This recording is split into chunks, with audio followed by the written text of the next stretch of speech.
Well, good evening, everybody, and welcome to tonight's City Council meeting. It is Tuesday, December 13th. Certainly pleased to have everybody here tonight. We'll start our meeting by introducing you to your City Council. Council members Rolfing. Here. Selberg. Present. Starr. Here. Staley. Here. Erickson. Here. Erpenbach. Here. Kiley. Here. Neitzer. Here. Thank you very much. Appreciate it, councilors. In Sioux Falls, we start our council meetings with an invocation. And back with us again tonight is Pastor Eric McCandless, who is with Empire Baptist Temple here in Sioux Falls. Pastor, welcome back. Thank you. What we'd ask you to do is to stand for the pastor's invocation, and then please remain standing for our Pledge of Allegiance. Pastor Eric. Let's pray. Our Father, we thank you tonight for some of the things that we're commemorating here in this venue. We think of those men and women that make Sioux Falls a great place to live. And just recently, having experienced a tragedy just a few blocks from here, we recognize once again the extreme efforts of people that carve out a life and make a great place for those to follow behind them. And Lord, tonight I realize there's some recipients of some awards and things. I pray that you'd bless them, bless their families, bless their support group. Bless this council tonight as they deliberate different decisions that will affect and impact our future. Give them your wisdom and your guidance. And as always, Lord, we want to be careful to give you the thanks for all that you've done. We ask this in your name. Amen. I pledge allegiance to the flag of the United States of America and to the republic for which it stands, one nation, under God, indivisible, with liberty and justice for all.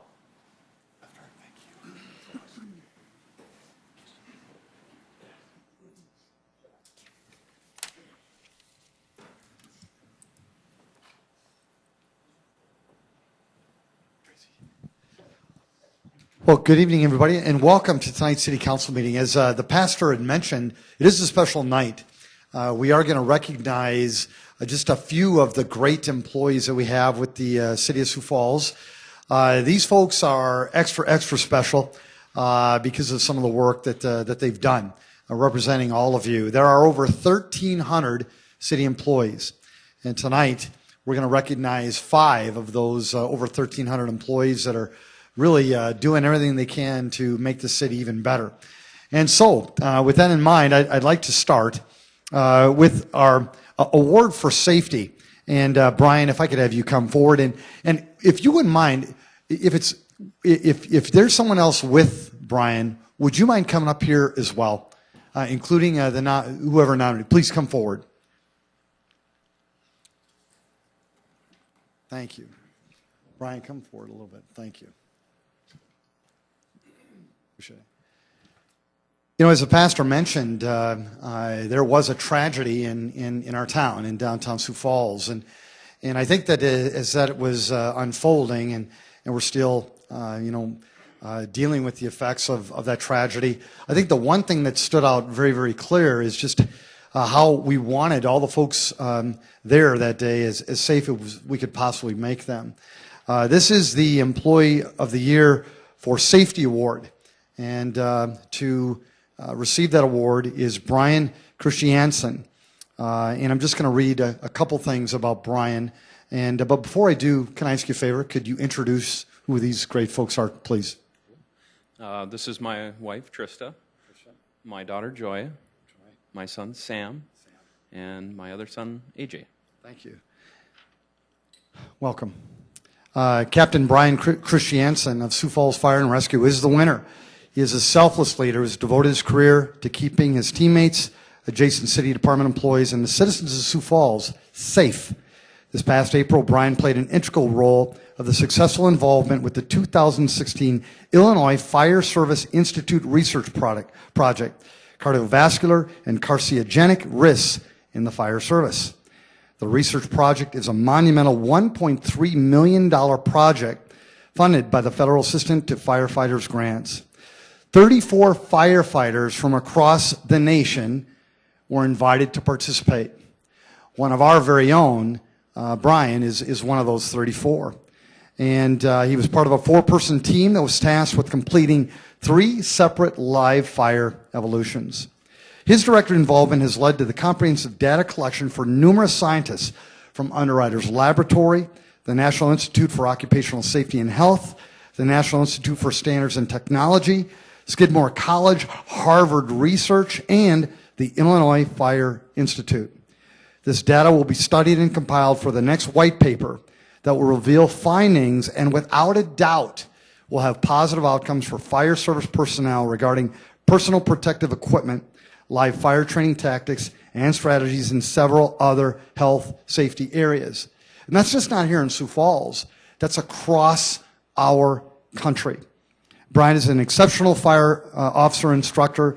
He spearheaded the instruction of more than 250 fire and police personnel in advanced trauma care strategies and tactics, and was instrumental in rewriting current curriculum to meet the needs of the 21st century firefighter. This instruction directly impacts the health and safety of those participants, their teammates, and the citizens of Sioux Falls. Sioux Falls, if there was ever a time where safety was at its highest focus, it's right now. And the winner of the Sioux Falls Employee of the Year for Safety is this man, this fire, our employee, Brian Christiansen.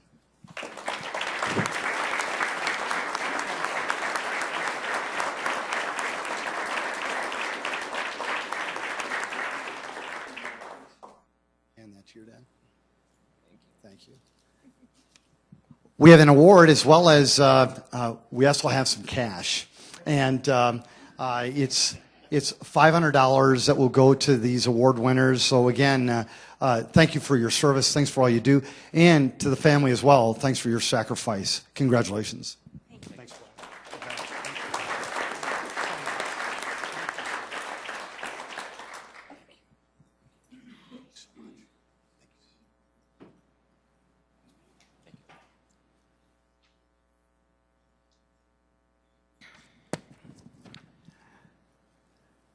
I'm not going to have these folks come up just yet. First, I want to explain this is the V.L. Crusenberry Award, and it's established in memory of former Mayor V.L. Crusenberry. It recognizes and honors annually a non-management employee. These are the folks that are on the front line who demonstrate exceptional performance, judgment, productivity, loyalty, professional pride, and other noteworthy accomplishments in relation to city employment. This year, we are going to recognize 2 city employees. First, I'd love to bring up Terry Adams, our engineering technician, and Terry, you've got some guests. Please come forward. Thank you, Terry. Thank you for being here.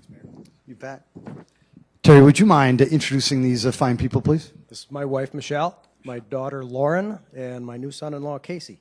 Casey, you weren't expecting this, but thanks for doing it. I really appreciate it, and welcome to the family. Love it. Again, Terry Adams, his performance and attitude are key in the operation of the Public Works Light and Power Division. He is meticulous at every detail and is given 100% every day in his 22 years of service. He designs or reviews every streetlight installation in Sioux Falls. Now, folks, listen to this. Over his tenure, the city has grown from around 7,300 streetlights to now more than 19,000. So get ready. The division has not added a single staff member for more than 30 years. And a lot of this is because of Terry's work ethic and productivity. Terry is highly involved in the communications with citizens. He takes every call seriously and tries to find the best way to solve concerns. Terry will meet with citizen groups after hours, to discuss neighborhood lighting, then drive every block of the neighborhood with a citizen, a community development employee, and police officer. He then develops a project map and plan for lighting up the neighborhoods to provide a safer environment for everyone. There was more, but I think you get a good flavor for this man, Terry Adams, our engineering technician who's been here for a long, long time, making great things happen. Let's give him a round of applause, please.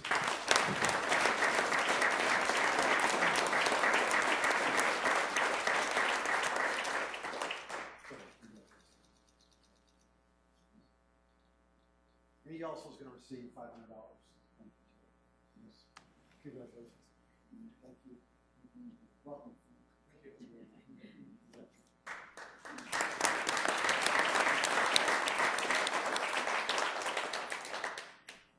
Our next winner of the VL Cruisenberry Award is Reynaldo Perez. Reynaldo, please come forward. Please come forward. Thank you. Reynaldo, welcome. Thank you, my friend. Thank you. Thank you. Please come forward. We love it. Thank you. Welcome. Love it. Reynaldo, would you please introduce these folks, please? Sure. My wife, Yolanda. My American mom, Kathy. My American dad, Dale, and my daughter, Kayla. My daughter, Paige, and her two kids, my grandkids, Kobe and Serenity, and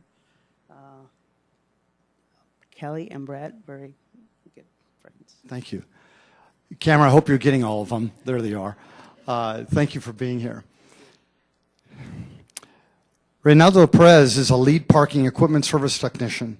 He began his career with the city in 2001 as a parking meter technician. He was later promoted to lead parking equipment service technician 3 years later because of his can-do attitude and natural ability to problem solve. He currently oversees the maintenance of 4 parking ramps, 15 parking lots, the parking maintenance facility, and all the associated equipment. Reynaldo advised on the meter configuration and layout for the Main Avenue Road Diet, which just took place, while also increasing the deployment and implementation of additional credit card-enabled meters in 2016. Reynaldo led the department's effort on the chemistry inventory management system, properly organizing, cataloging, and storing all hazardous materials and chemicals. Under his initiative, his team took over tasks from contractors, providing a superior level of cleanliness and saving public parking $30,000 annually in contracted services. He has been an integral part of the public parking system for more than 15 years. He's dedicated to providing a high level of service to parking customers while ensuring facilities are safe. And Sioux Falls, I wish you could all meet this person. I wish you could. He comes in, he works incredibly hard. He's got one of the most positive attitudes I've ever had, the ability to engage. And I'm just proud of you, proud of your family. Thanks for your sacrifice. And guess what? You are a winner of the VL Cruisenberry Award. Let's give him a round of applause.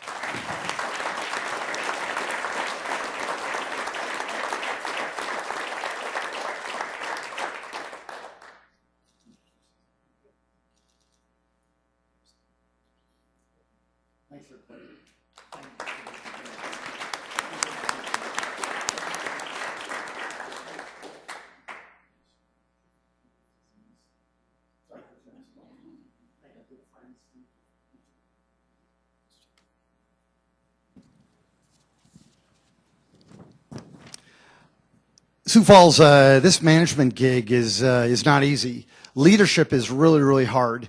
It takes some very, very special people to do it. And then, of course, to be recognized amongst your peers as some of the best is even really, really even more special. We are going to recognize 2 of those of our management team. And this is the Gene Fullenkamp Management Excellence Award. And it is established in the memory of former Human Resources Manager Jan Fullenkamp. Recognizes and honors annually a high performer and leader in the mid-management employee group whose performance drives change, builds commitment, maximizes talent, and focuses on excellence in customer service. The first winner of the Fullenkamp Management Excellence Award is Assistant City Attorney Diane Best. Diane?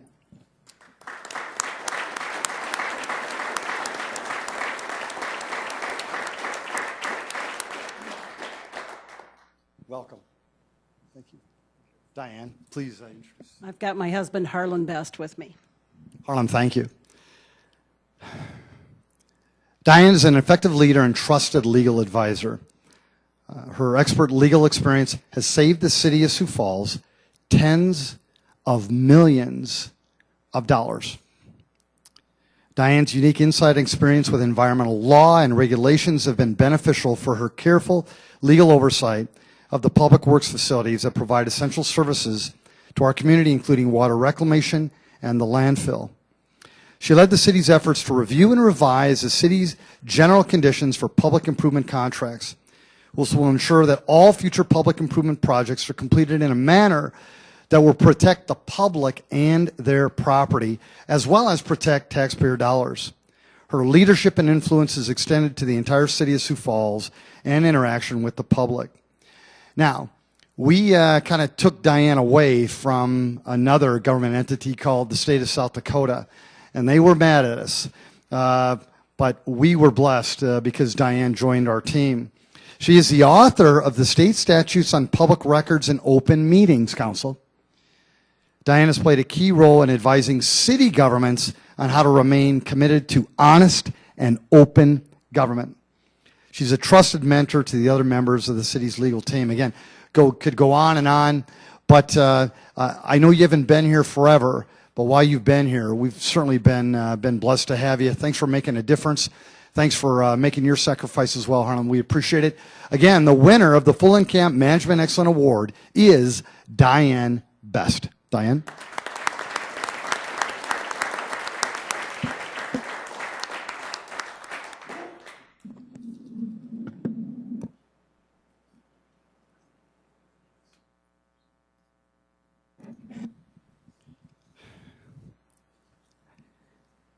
And our final winner tonight is of the Full Camp Management Excellent Award. Very, very proud to introduce all of you to Jeremy Williams, who's a building maintenance supervisor for the City of Sioux Falls. Jeremy, please come forward. And let's give him a round of applause while he comes up.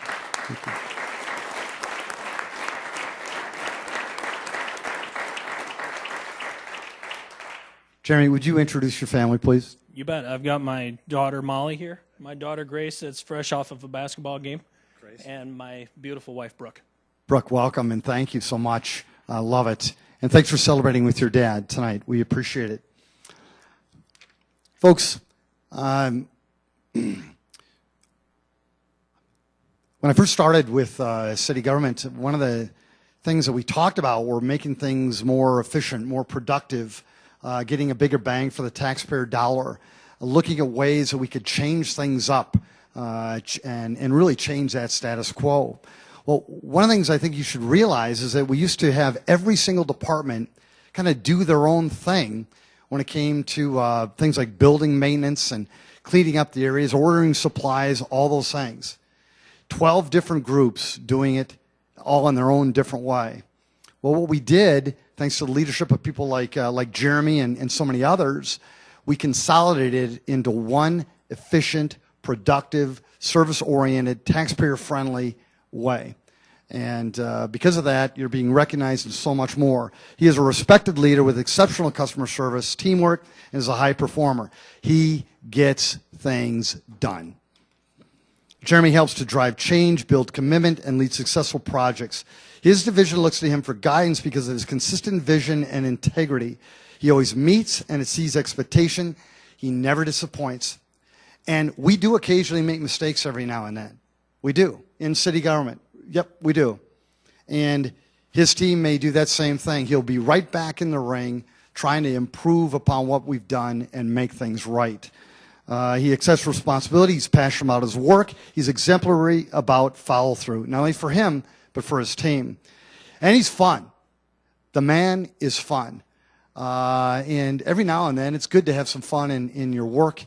And thank you for driving what you're doing, making things fun, getting things done. And he has a positive attitude that's just as contagious as you can imagine. On behalf of the City of Sioux Falls, again, folks, 1,300 plus in city employees. We've recognized 5 of them. There's so many more that we could acknowledge tonight, but these are the 5 that competed and ultimately won. We had the highest number of applications ever in the City of Sioux Falls for these awards. Every single department was recognized in some way. I want to thank the folks that nominated them. I want to thank the leaders that wanted to recognize them. And on behalf of the City of Sioux Falls, Jeremy Williams, you are a Full Camp Management Excellence Award winner. Congratulations.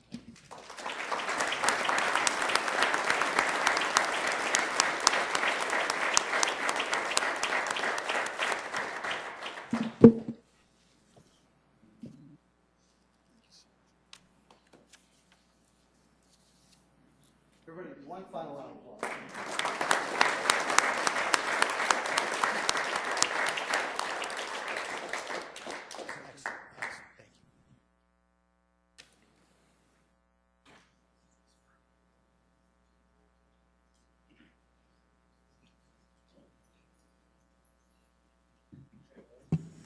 Councilors, thank you for giving me that honor. I mean, the council's cheering these folks on as much as anybody, so truly thank you for letting me have the honor to recognize these folks tonight. Councilors, our consent agenda, any motions, changes to that? Move to approve, Erickson. Second. Councilor Erickson's made that motion to approve our consent agenda, seconded by Councilor Erpenbach. If there's no questions or comments, a roll call vote, please. Council members Rolfing. Yes. Selberg. Yes. Starr. Yes. Staley. Yes. Erickson. Yes. Erpenbach. Yes. Kylie. Yes. Neitzer. Yes. That is passed 8-0. Thank you. Our regular agenda tonight, any changes to that, Council? Move to approve, Erickson. Second. Star. Councilor Erickson's made a motion to approve our agenda for tonight's meeting, seconded by Councilor Starr. If there are no discussion, a roll call vote, please. Council members Rolfing. Yes. Selberg. Yes. Starr. Yes. Staley. Yes. Erickson. Yes. Erpenbach. Yes. Kylie. Yes. Neitzer. Yes. Council, thank you. That is passed 8-0. Folks, again, welcome to tonight's City Council meeting. Certainly pleased to have you here. This is an opportunity for you to engage our council on really any topic that you want. All we'd ask is that you just come forward, introduce yourself to the people of Sioux Falls by just stating your name. And if you could keep your comments to 5 minutes or less, the council would appreciate that. Would anybody be interested in engaging the council? Welcome.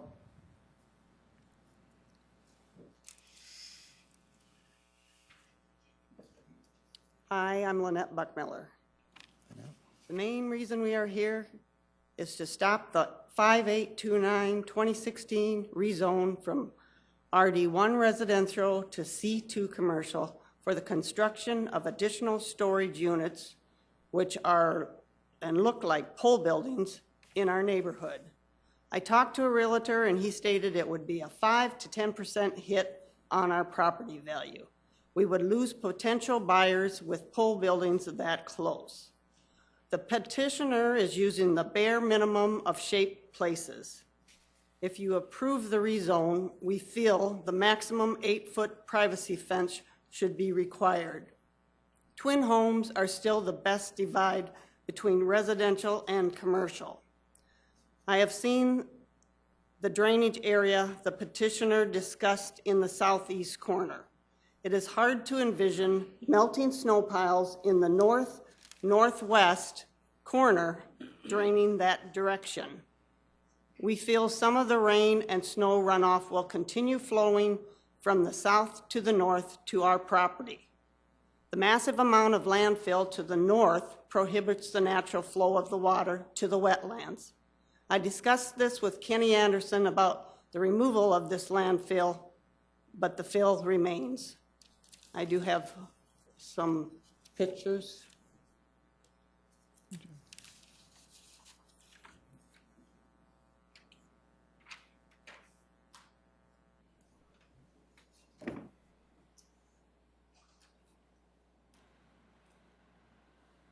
This just shows how much landfill actually was put in a parcel of land that contains wetlands. The land was never reclaimed and mitigation never occurred or never happened. The city removed numerous trees and dug a huge trench to help the drainage issues in the wildflower addition. Jesse and I do not want to cause rift in our neighborhood. We care about our neighborhood. We care about our home.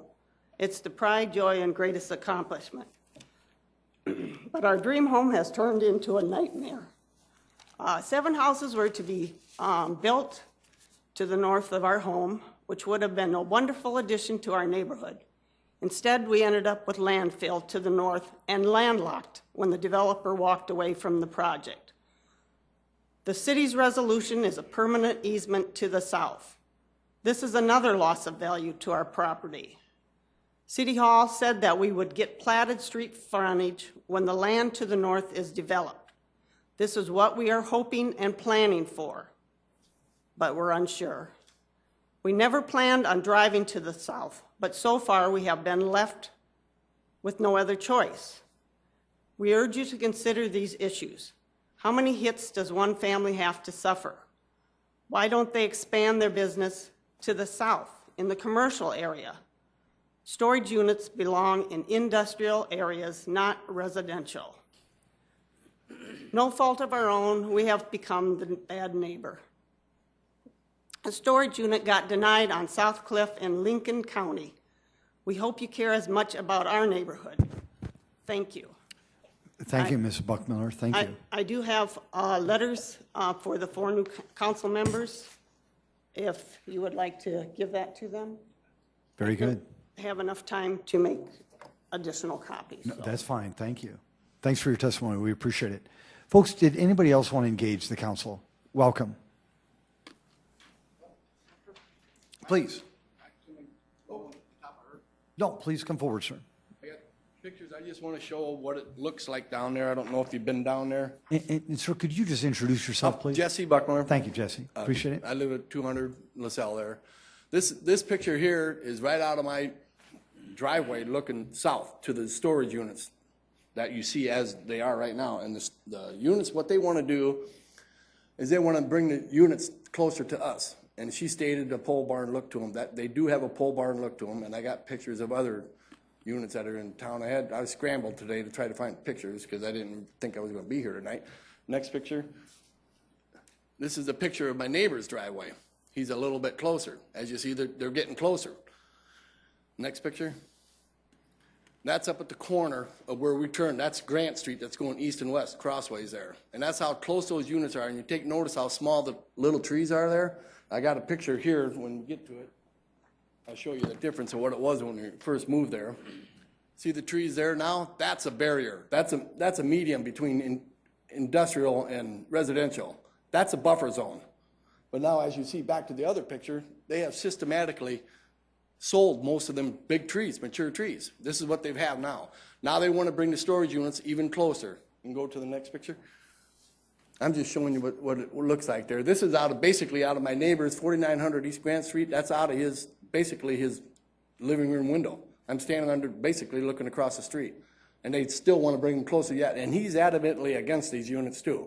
But he spends this time of year down in Arizona, so he's not here to stand up. But he's sent a letter to the planning board, but they just didn't listen to it. And this is a picture from the east looking west of the storage units. All the evergreens you see there are the evergreens that are there right now.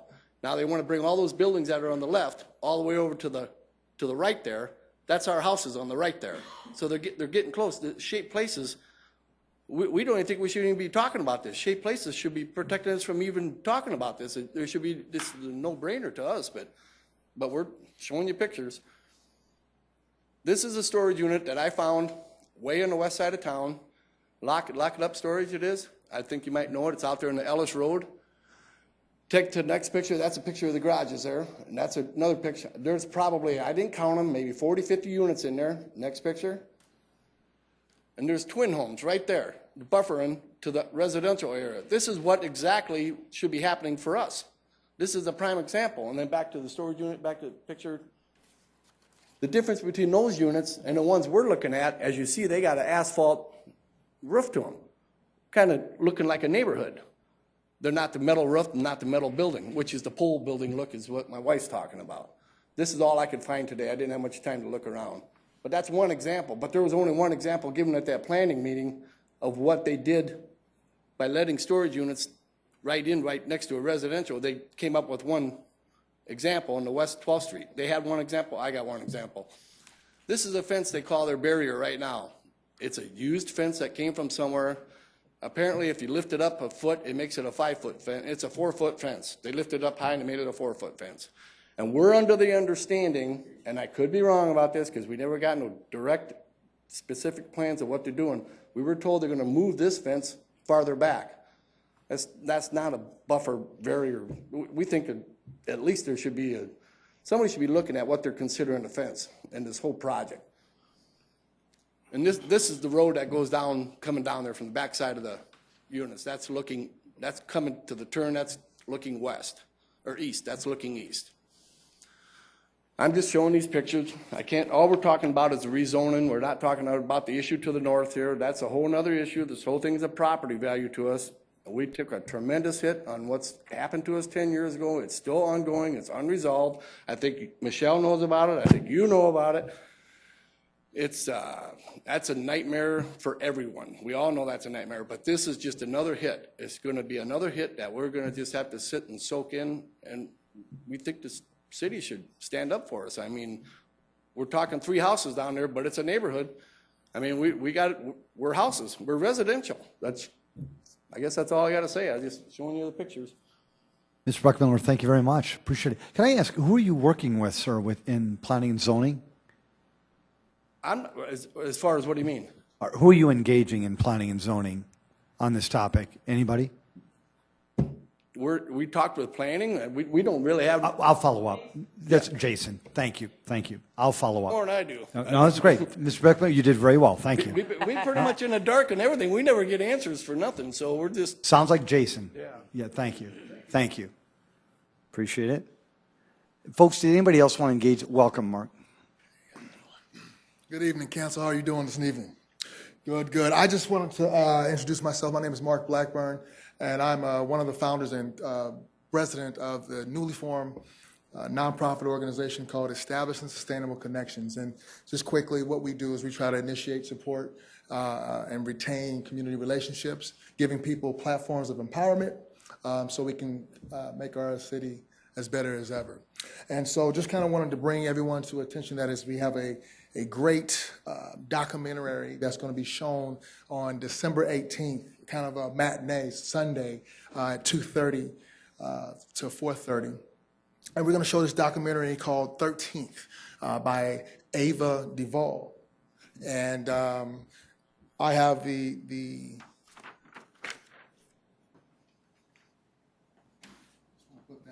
flyer. Thank you. Appreciate that. Ava Duvall, she's a great activist and did some different things and just talks about a little bit of the prison system and how the mass incarceration of people, how it birthed into our nation. So just want to quick introduce that. It's free and open to the public. If you're not doing it's not on Sunday, 2:30, come on down. Free popcorn, some snacks at Augustana University at Kresge Hall.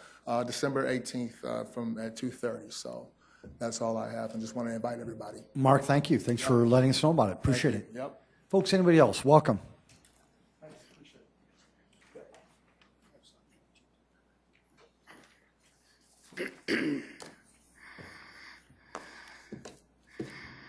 Good evening, Scott Erisman, Sioux Falls.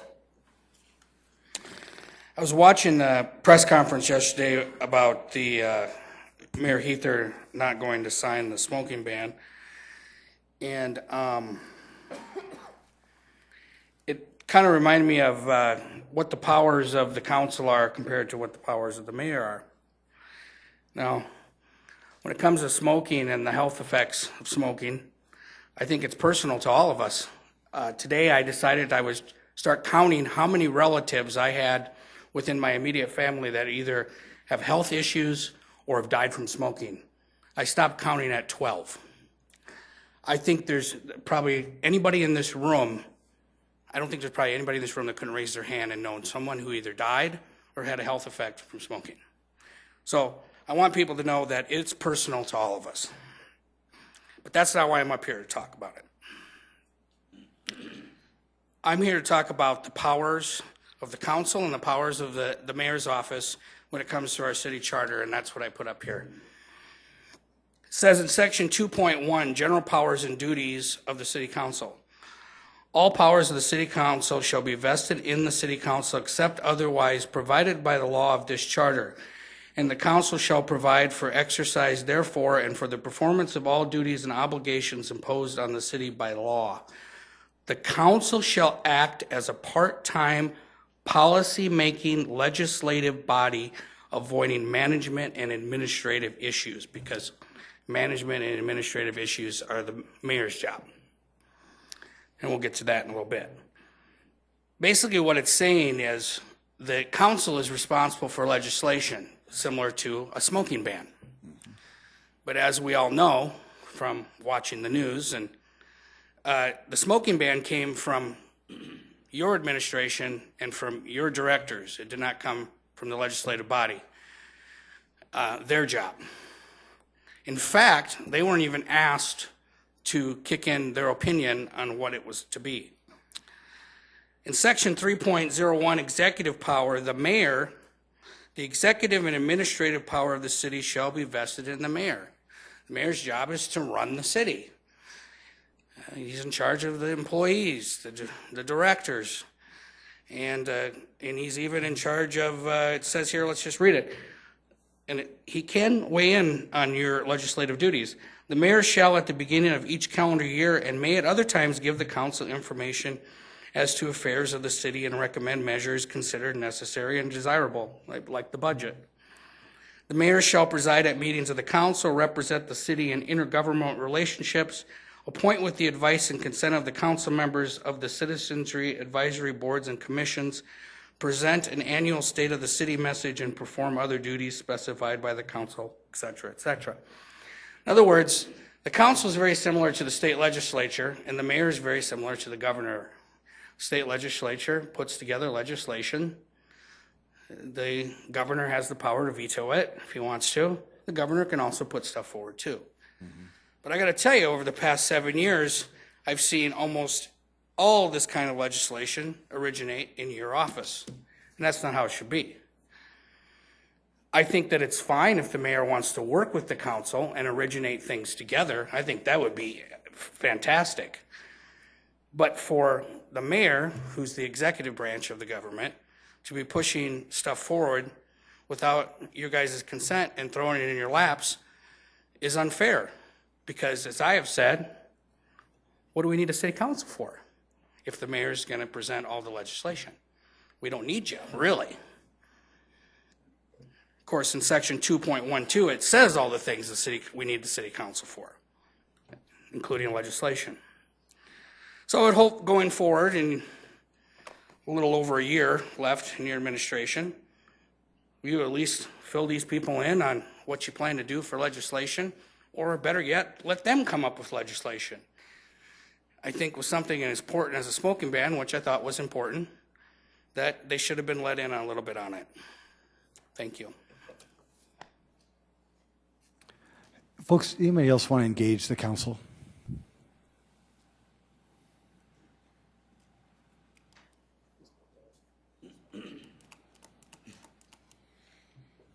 Bruce Danielson. Today there was a Public Services Committee meeting, and I found it very interesting that once again Darren Ketchum didn't show up. Thought he was the Director of Community Development, but gosh, just never see him. Kind of wondering what's happened to him. He was brought in about a year ago as the great savior of community development and ready to take charge and ready to get going, and he just never shows up to anything. Kind of wondering if he's doing a bunch of on-the-job training or where he's been hiding at. And it's definitely showing a lack of respect towards the citizens, and especially you people up here on the city council. I think all the directors need to show up at these meetings when something like this big event is happening, and they should be here to be able to answer questions. And I was really disappointed, so thank you. By the way, Brent O'Neill did a great job today.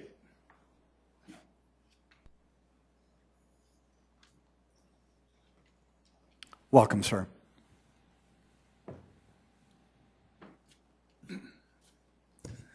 Matt Metzger's.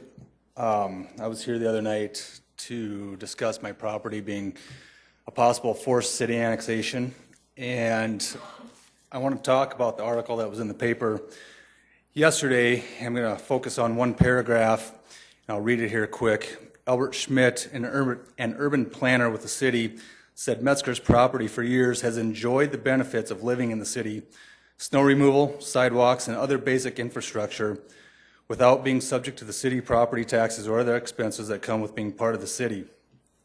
I want to focus on, he said, my property has for years enjoyed these benefits. Now, again, some of the council members have driven out my property. I'm on the very southeast part of Sioux Falls. On the south side of me, on the east side of me, and on the west side of me, there is no development. I understand it's been annexed into the city, but there's no infrastructure. The research I've done in the since we've met, it hasn't been platted. None of that work's been done. Ronning owns the land around me on the east and the south. What I've been hearing is it could be 3 or 4 years before the sewer goes in there, which means there'll be no development for the next 3 or 4 years.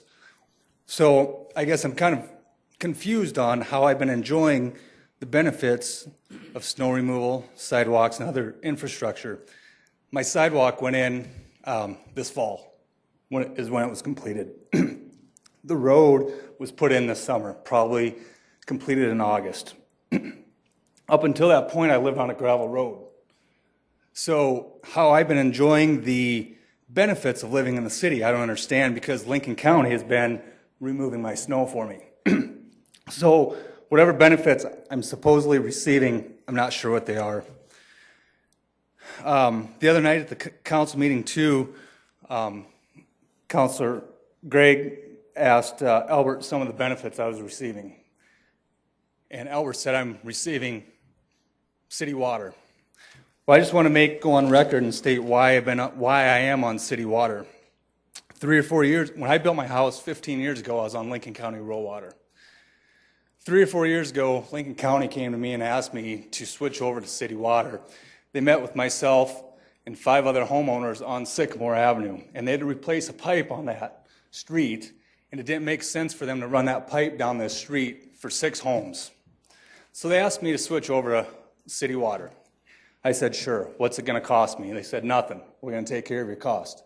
Great. They said the only thing that's going to be a negative impact on you is that your rate's going to be higher than what I'm used to paying now with Lincoln County rural water.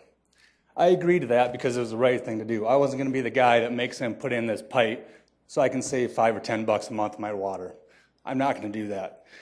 That's the reason I'm on city water. I don't want it's being portrayed that I'm this guy receiving all these benefits when in fact that's not the case. So I just want to go on record and state those facts. Thanks, Matt. Thank you. Appreciate it. Folks, anybody else want to engage the council? Welcome.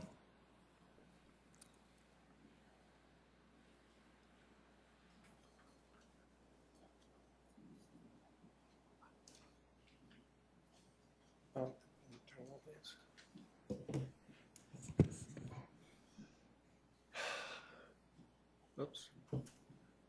Greetings. It may be winter outside, but if you look at my shirt, it's nice and toasty here. Back to the tropics.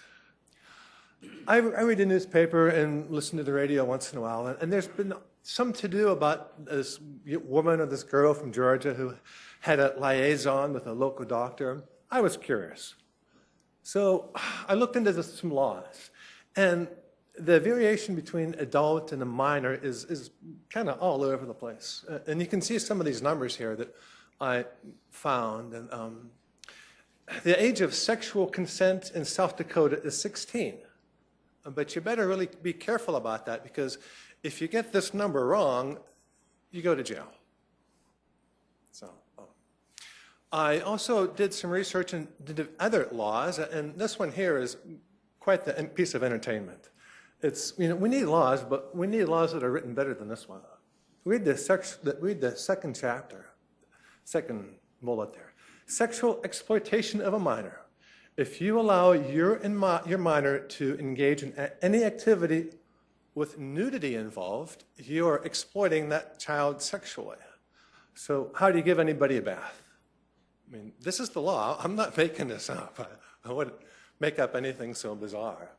Similarly, teenage sex at 17 is legal, but according to this law, if you do it naked, you're exploiting that minor, even if you are that minor. And, some laws are pretty crazy. Also, in the same law, kids should not be allowed to play. Again, I don't make this stuff up. It's too crazy.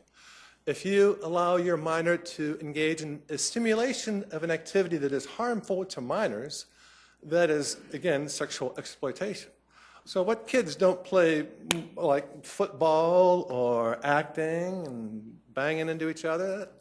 That's all illegal sexual exploitation. Obviously, this law needs rewritten. And teenage sexting is rather popular these days. Take a fun picture of yourself and send it off to your friend. Turns out that this is child pornography. Popular activity, nasty consequences. Still in the same law, if your minor friend fibs a little bit and tells you that they're 16 instead of 15, and two, you get along together, you better watch out, because that person's dishonesty can get you in jail. In this particular court case, we have a rather sexist stereotype at work. It's a big bad guy wolf and the cute little girl. That the stereotype is a little more obvious a little later on. In romance, hey, you've got some money, you've got some intimacy. Prostitution, thoroughly illegal, but when it's illegal, it goes underground and gets more dangerous. Human trafficking, that's also illegal. Oh, and the sugar daddy idea, and it's a very important concept in this case.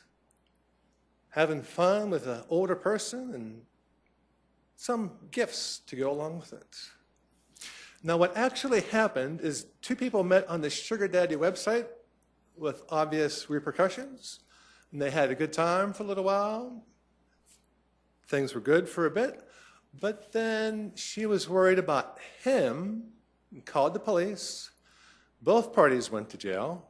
Not exactly what you want to happen when you call the police. Check out this rack of charges against the older man who had a seemingly legal relationship with a young woman.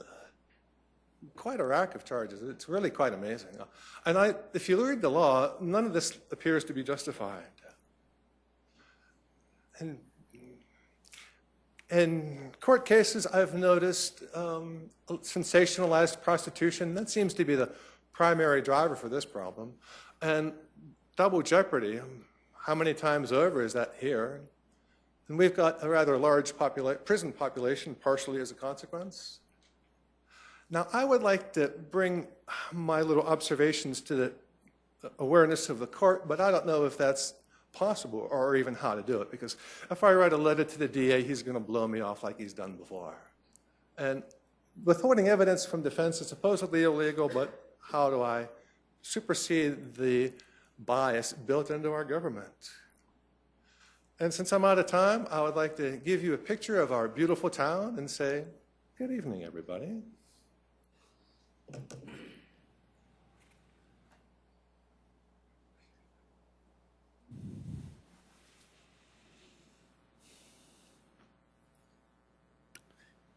Did anybody else want to speak to the council? Sierra Broussard, Sioux Falls. I wasn't going to talk tonight, but when we have African Americans coming up here and saying that African Americans are always in this prison system, I'm proud to be an African American half.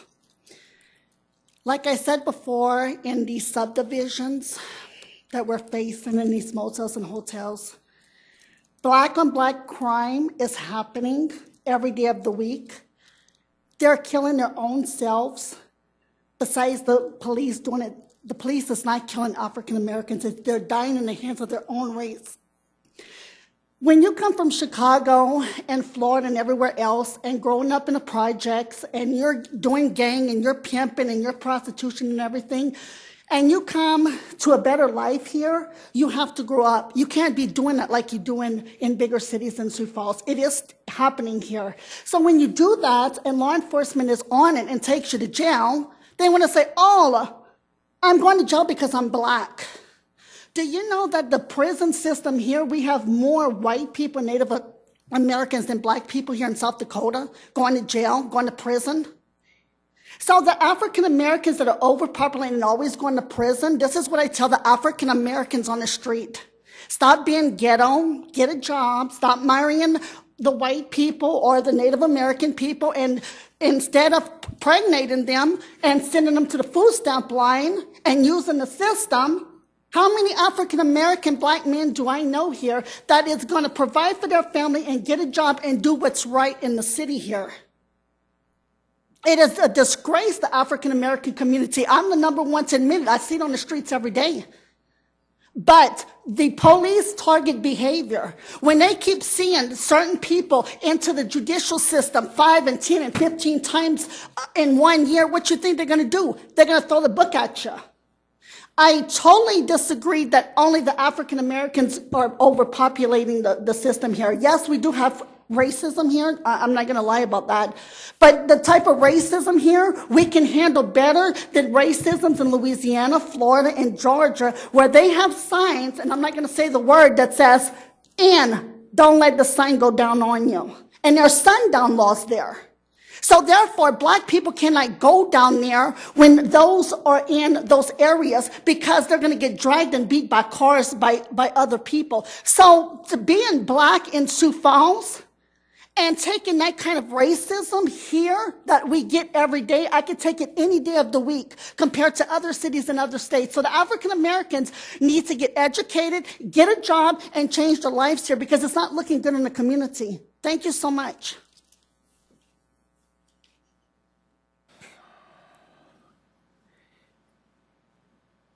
Is there anybody else who wanted to engage the council?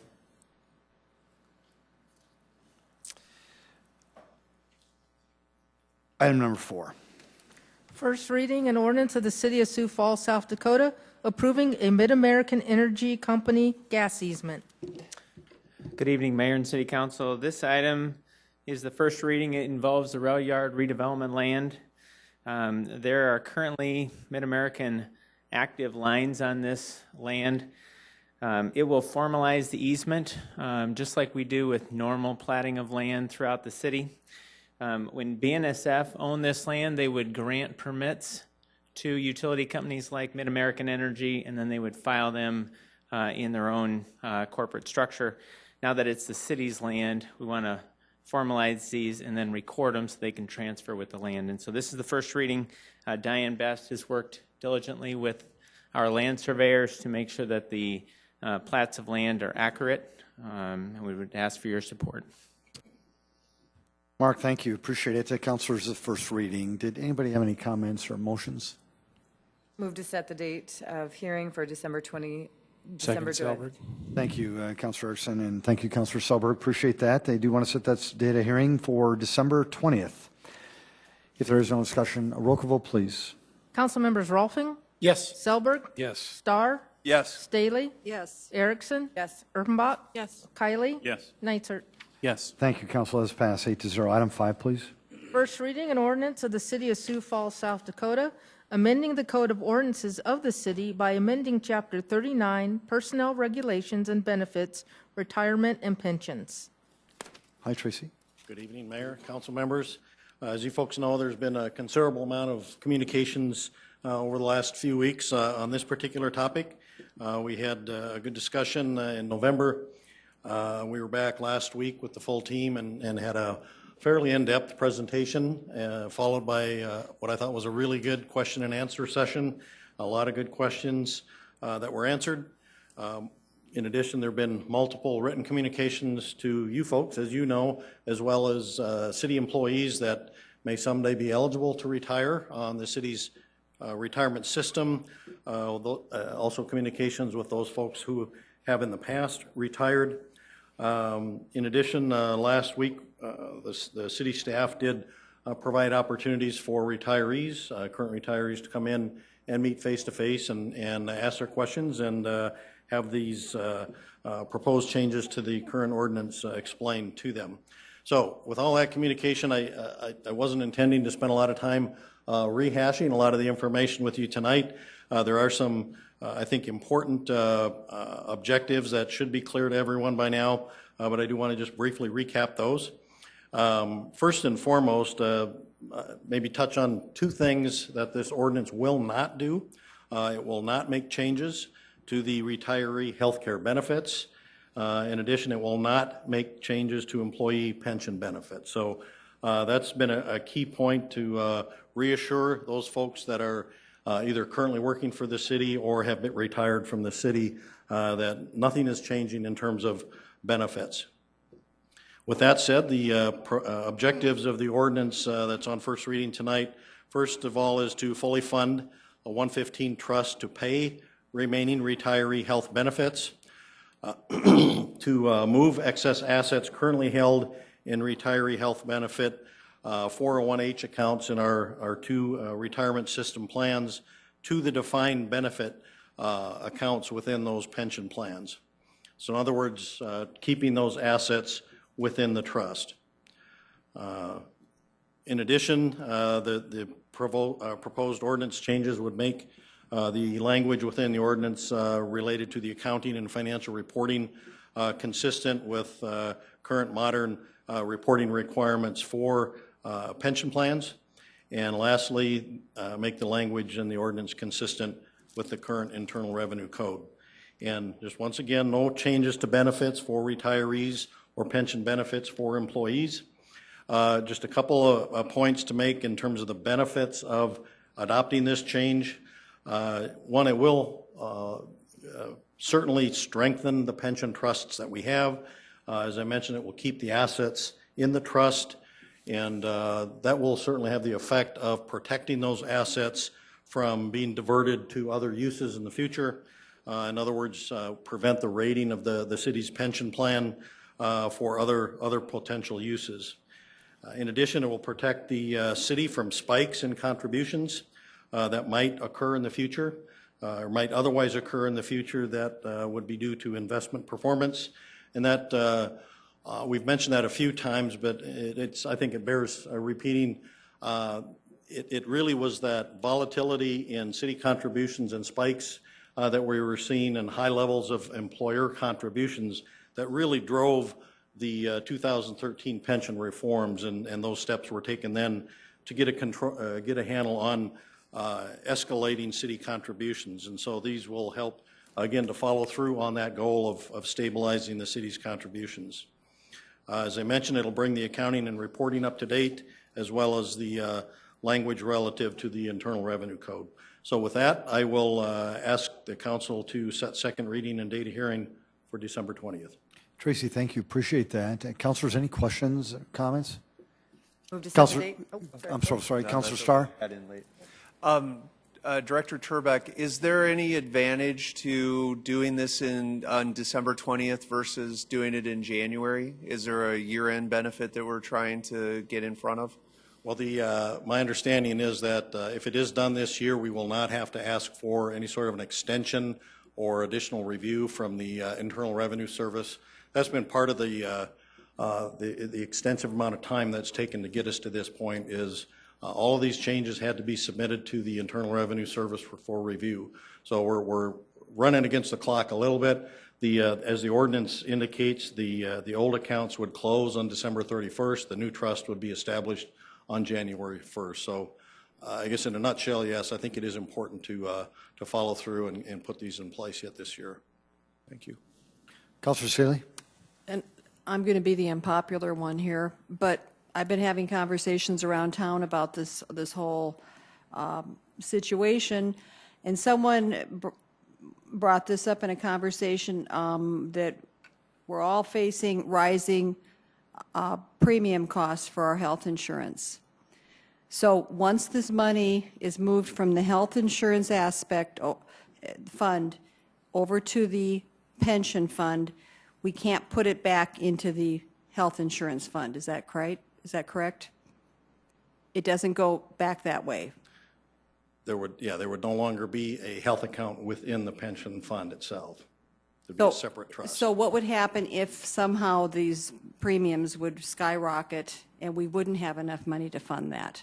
Well, we certainly do anticipate that costs will escalate in the future, and that is something the actuary, when the actuary will determine how much money needs to go into this trust to pay those future premiums, they do assume that healthcare costs will escalate at a rate of 9% a year initially. So that is taken into account. We're not assuming that costs are never going to increase.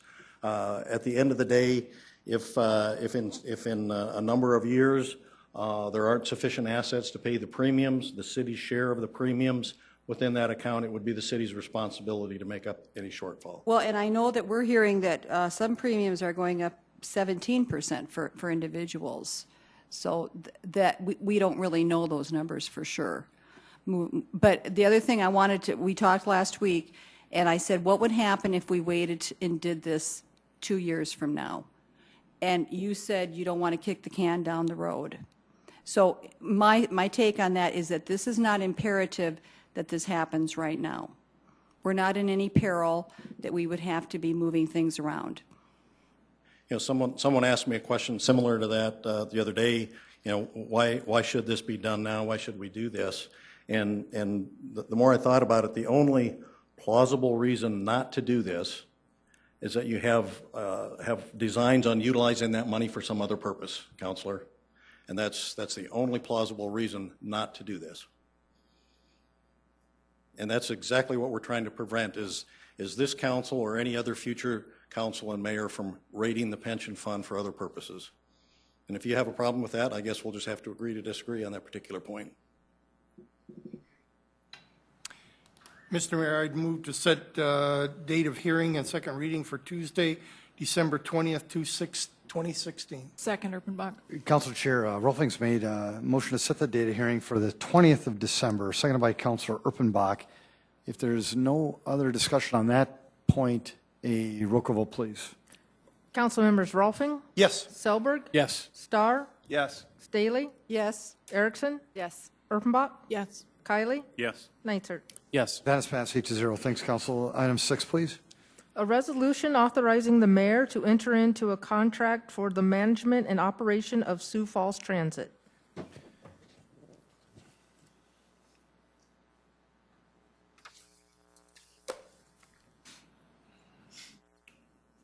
Sam, welcome.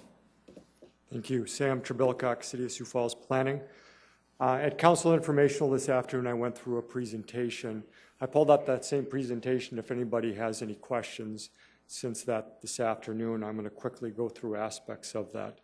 Again, this item is consideration of a resolution to allow the mayor to sign a transit management contract. It's a 5-year contract from 2017 through 2021 with the possibility of 2 years extension going through 2023.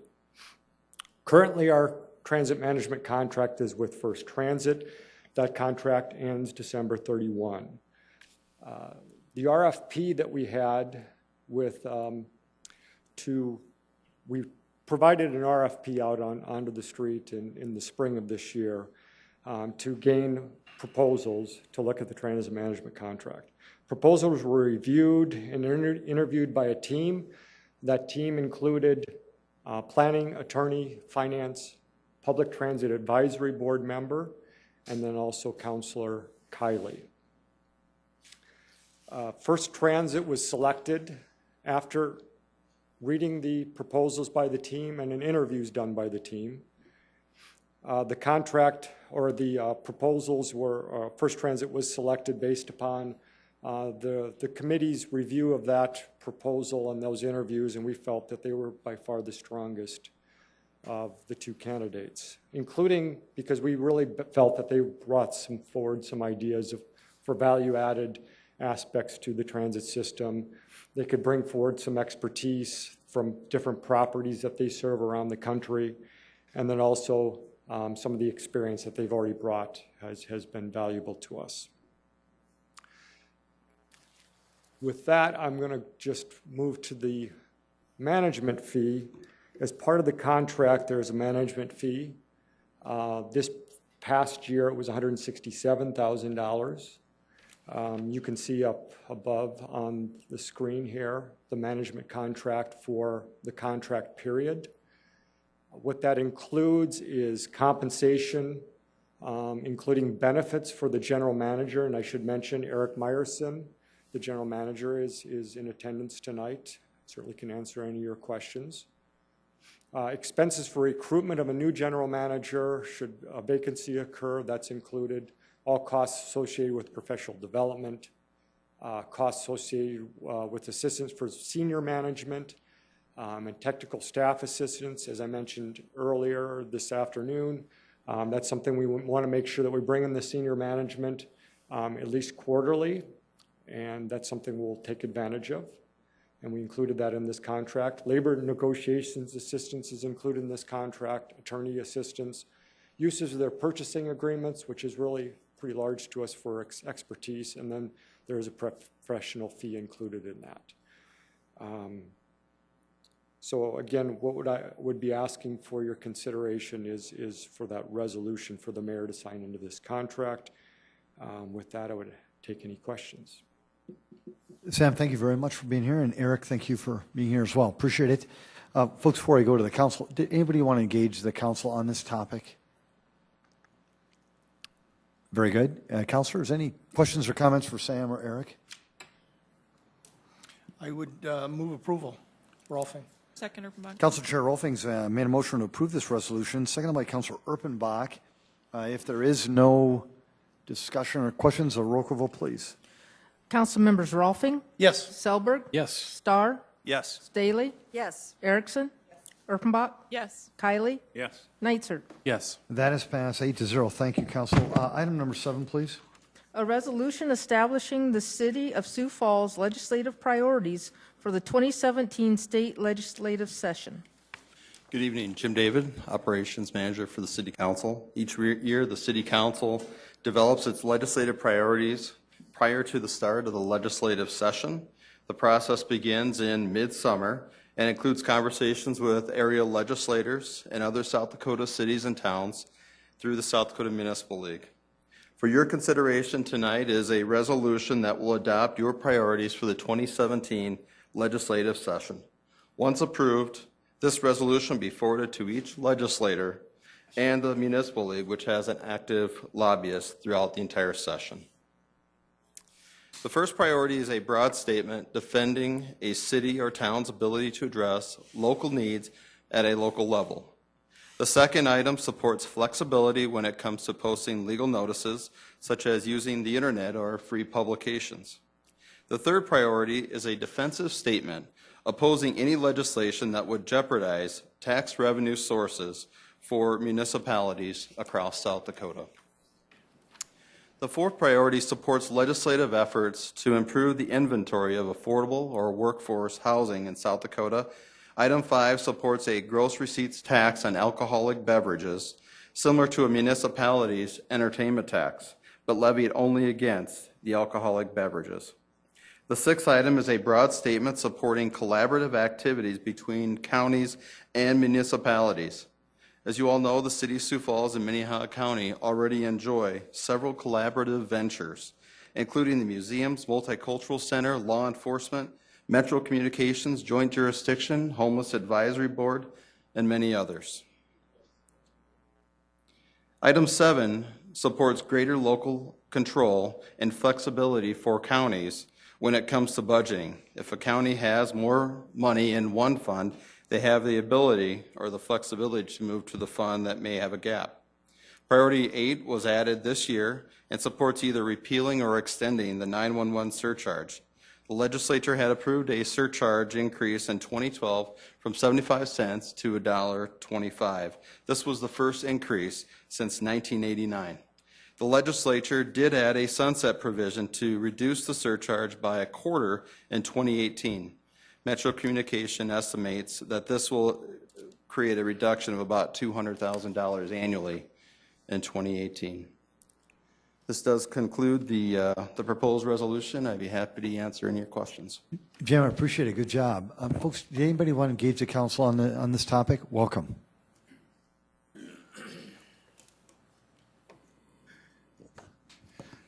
Scott Harris from Sioux Falls. Number 8 is further proof that there's no such thing as a sunset clause. I said this all along. We had a sunset clause on the entertainment tax for the pavilion, never went away. We're still paying entertainment tax because we got to keep fixing the building. And now we got with 9/11 charges, sunset clause, they're asking it to be taken away. So the next time anybody ever tries to claim that there's a sunset clause, do what I usually do. Laugh in their face. Thank you. Folks, anybody else want to engage the council on this topic? Very good. Councilors? Move to approve, Erpenbach. Second, Erickson. Councilor Box made a motion to approve this resolution, seconded by Councilor Erickson. Mr. Mayor. Councilor Erickson. I just have a motion. Thank you. An amendment to add the following statement, numbered number 9. The City of Sioux Falls strongly supports a reliable statewide emergency radio system that allows users across the state to communicate within and outside of their agencies in order to sustain this capability and enhance operations locally. Statewide, amongst other states with federal agencies, the City Council supports state funding initiatives to upgrade the statewide system to the national standard for public safety communications utilized by both federal and state governments, known as Project 25, P25. Second, Neisert. Councilor Erickson's been a motion to amend this resolution, seconded by Councilor Neisert. Any discussion, Councilor Erickson? I think I've discussed this particular item several times over the last probably 2 or 3 meetings, and hope that you'll support adding this because even though we are a large city, this is still very important to us. Councilor, thank you. Councilor Staley? I have a question for Jim. Jim? I was going to ask this before Mr. Arizman got up here, but talking about that the sunset clause, how often have, in your knowledge in the past, when that's... Councilor Staley, I apologize. Could you start with we're focused on the amendment first. Okay, and then I get to say yes, something. Absolutely. Okay, all right, thank you. Thank you. Wait. Appreciate it. I just, if I might, Mr. Mayor, just want to support the amendment. I just think it's Councilor valuable Bach? in terms of in terms of the state radio system. And now have more connection with local government across the state, and am very aware of the need of this. And I would just ask my colleagues to do support this. And then when Municipal League calls us and needs our support in the legislature, that we step up and say yes, help in the way that we can. Councilor Bach, thank you. Folks, we're going to vote on the amendment that was made by Councilor Erickson, seconded by Councilor Neisert. Roll call vote, please. Council members Rolfing, Yes. Selberg, Yes. Starr, Yes. Staley, Yes. Erickson, Yes. Erpenbach, Yes. Kiley, Yes. Neitzer. Yes. Councilor Singh, we now have an amended resolution. Councilor Staley. Okay, so just for the public's knowledge about the sunset issue, when you have something that's connected to that, how often have we actually, in your history in the state, in the city, how often have we implemented that sunset clause? You mean when it comes to various taxes That's in the right. state level? I don't have any knowledge of that or any history on when that has been put in So place. it could be that never happens? Well, one thing you have to remember is a legislative body cannot bind the hands of future legislative bodies. So what they agreed to at this time, unless it's in the Constitution, could be overridden by future legislative bodies. And I think most of the time, councils and legislatures do take that into account when they make certain deals. So yeah, but I have no specific information on what's happened in the past. Councilor, thank you. I will now vote on the amended motion. Thank you. Roll call vote, please. Council members Rolfing, Yes. Selberg, Yes. Starr, Yes. Staley, Yes. Erickson, Yes. Erpenbach, Yes. Kiley, Yes. Neitzer. No. That has passed 7-1. Thank you. Any new business, councilors? Very good. Could I just get a motion to adjourn, please? So moved. Councilor Selberg, thank you. Councilor Erpenbach, thank you for seconding that. All those in favor say aye. Aye.